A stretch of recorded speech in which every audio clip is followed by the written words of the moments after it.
जय श्री स्वामी समर्थ. आजचा दिवस कर्क राशीच्या व्यक्तींसाठी भावनिकदृष्ट्या संवेदनशील पण महत्त्वपूर्ण ठरण्याची शक्यता आहे. मनात अनेक विचार येतील आणि काही जुन्या आठवणींमुळे भावनांची चलबिचल जाणवू शकते. कामाच्या ठिकाणी मात्र तुमची एकाग्रता चांगली राहील. नोकरीत जबाबदाऱ्या वाढू शकतात, पण प्रामाणिक प्रयत्न आणि चिकाटीमुळे वरिष्ठांचे विश्वासार्ह पाठबळ मिळेल. व्यवसाय करणाऱ्यांसाठी आजचा दिवस संमिश्र आहे. नवीन संधी दिसतील, पण निर्णय घेताना भावनांपेक्षा वास्तवाचा विचार करणे आवश्यक आहे. आर्थिक बाबतीत उत्पन्न स्थिर राहील, मात्र अचानक खर्च उद्भवू शकतात, त्यामुळे आर्थिक नियोजन महत्त्वाचे ठरेल. कौटुंबिक जीवनात जवळच्या नात्यांना अधिक वेळ देण्याची गरज भासेल. कुटुंबातील एखाद्या सदस्याच्या भावना समजून घेणे आणि त्याला मानसिक आधार देणे आवश्यक ठरेल. वैवाहिक जीवनात संवाद वाढवल्यास नात्यातील गैरसमज दूर होतील. जोडीदारासोबत मनमोकळा संवाद केल्याने नात्यातील भावनिक बंध अधिक दृढ होतील.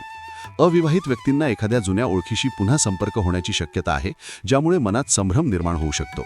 अशावेळी शांतपणे विचार करूनच पुढील पाऊल उचला.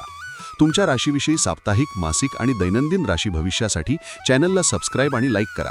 कॉमेंटमध्ये जय श्री स्वामी समर्थ लिहा.